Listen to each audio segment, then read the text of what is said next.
Hello guys, welcome back to my channel. Meron tayo rito Honda Civic FD K20. Ito guys, ang problema na ito,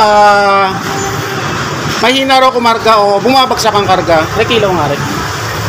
Yes sir, alika sir. Saglit lang. Ito yung may-ari. Sir, anong napansin mo sa sasakyan mo?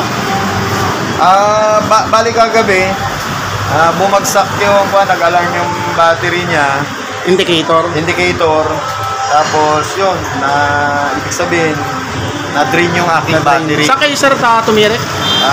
Bandang Dasmariñas, kagabi, mga 8 o'clock. It so happen na mayroong tindahan ng battery. At bukas pa. Naghahapunan sila. Nagpasya sila na maghapunan muna bago yung magsara. Pero dapat 5 o'clock sara na sila. Nagkwentuhan daw sila muna. So, naabutan ko, nakapagpalit ako ng bagong battery. Ito guys, nagpalit siya ng battery. So, ang problema lang talaga ng sasakyan ni sir, alternator, umilaw yung pinaka-battery indicator. Kaya, napilitan si sir na magpalit ng battery doon sa Cavite. Ngayon sir, testing natin sir para makita nila yung pinaka-charging niya. Kaya ko lang pinalitan yung battery kasi pag i-charge, abutin ng siyam-siyam, magsasara na sila. So pinalitan ko ng bago para mabalik ko lang sa binyan at makauwi lang ako. Sige sir, paki-start nyo nga para makita nila. And guys, papakita ko sa inyo. Ito guys, dapat mag 14 volts yan pag in-start ang makina.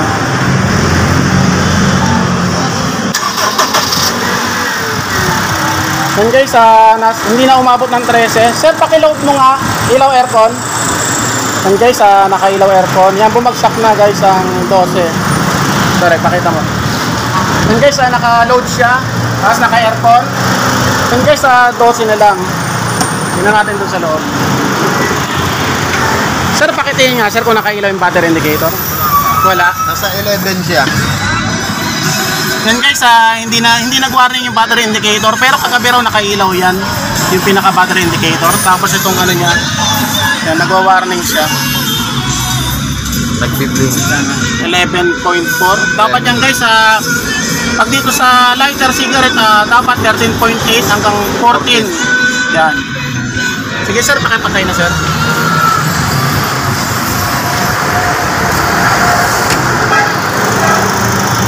Yan guys, ang gagawin natin dito, tatanggalin natin tong alternator. Medyo mahirap lang kalasing yan guys. Tatanggalin natin to ng bakal na yan para ma-ratchet natin tong mga tornilyo. Yan guys, kakalasing ko to. Medyo mahirap lang to. Hindi ko napapakita kung paano to kalasin, pero ipapakita ko sa inyo kung paano ko to gagawin. Pakita ko na lang guys mamaya pag nakalas ko na. So ito guys, nakalas na natin yung alternator. Yan. Ito guys, napakahirap lang talagang kalasin kasi hindi siya lulusot dito yung alternator kasi nga meron dito yung pinaka ABS. Yan. Tapos ang ginawa ko guys, tinanggal ko yung compressor. Yan. Para mailabas dito yung alternator. Yan, para maipaling ko yan. Kinalas ko yung pinaka compressor.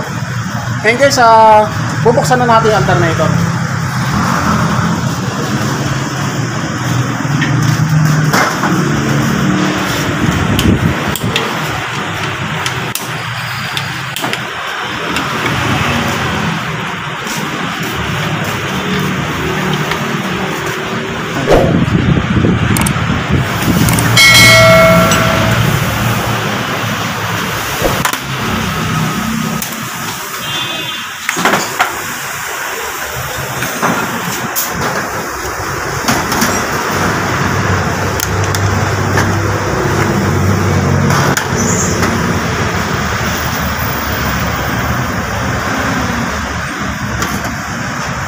Ay, si sir, tawagin ko sir. Saglit lang, para makita ni sir. Ganito guys, mukhang may tama yung pinaka-diode niya. Sir, tinan niyo sir. Dito pa lang mukhang may tama yung diode. Ayan o. Okay. Okay. And guys, kitang-kita naman eh. Buong ano na ito sir, carbon. Yan natin guys. May narinig ka rito sir na ugong bago masira to? And guys, mahaba yung carbon brush. Sir, mahaba. Sir, ito sir, ang problema na ito diode. Ngayon, ang gagawin natin dito sir, kunin mo rin tayo. May switch na. Mag-saglit na.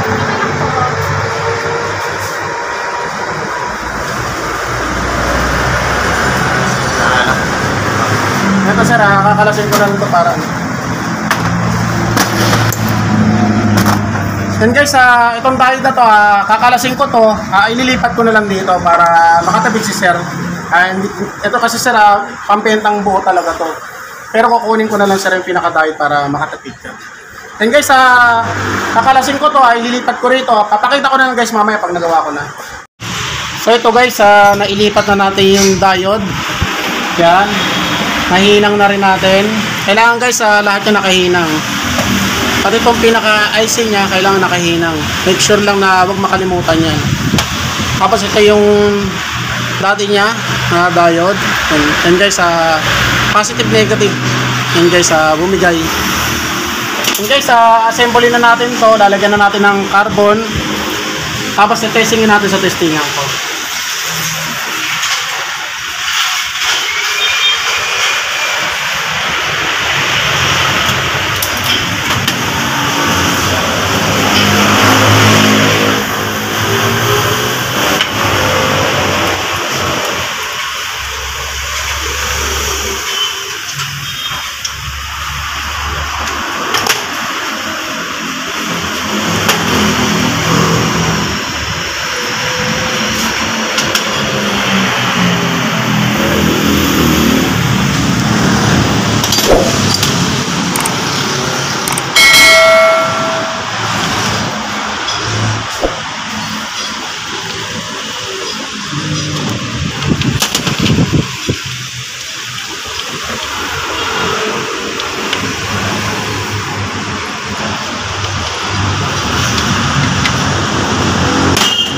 Guys, testingin na natin. Kaya lang guys, medyo mahirap to testingin kasi nakatagilid to.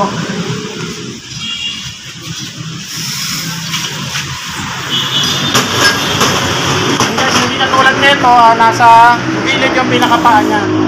Ito, nandito to sa harap. Kaya medyo mahirap testingin.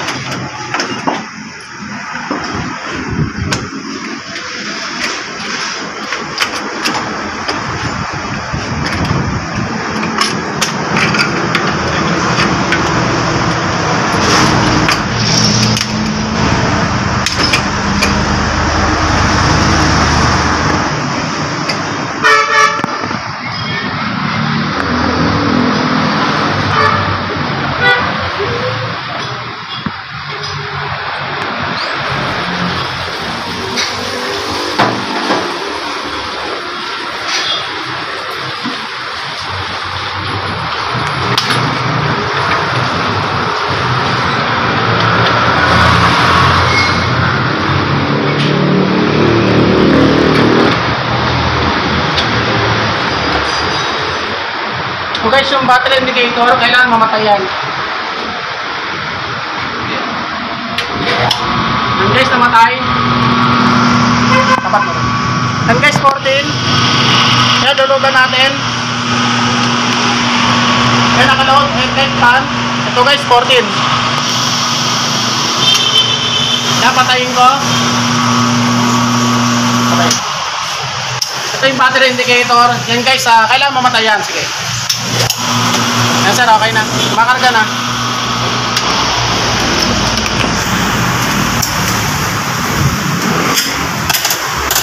Yan guys, okay na. Kakabit ko na to. Pakita ko na lang mamaya pag testingin na lang. So yun guys, okay na. Naikabit na natin alternator. Yan, pininturahan ko na rin. Yan guys, parang brand new. Yan guys, pinipinturahan ko na yan para maganda siyang tingnan. Yan guys, kakabit na natin yung battery. And guys, pag magtatanggal kayo ng mga alternator o starter, tatanggalin nyo yung negative para in case na dumikit yung pinaka main line nya, hindi puputok yung pinaka fusible link. Negative guys, para sigurado. Kapit mo yung voltmeter. Sir, paki-start siya. And guys, tetestingin na natin.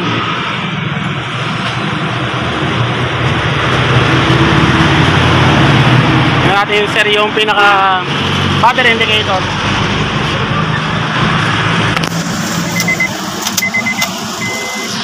Yan guys, ito yung battery indicator. Dapat mamatay yan pag in-start. Sige sir. Yan guys, namatay. Sir, pakiilaw aircon. Ito guys. Yan guys, 14.1. Yan sir, hanggang 14.8 yan. Maganda karga niya. Dito lang sir, pag nag-load ka rito na ilaw aircon, minsan magka-13.8 yan kasi nasa loob kasi sir yung voltmeter. Yan guys, dito sa voltmeter patingnan natin. Sir, pakiilaw aircon.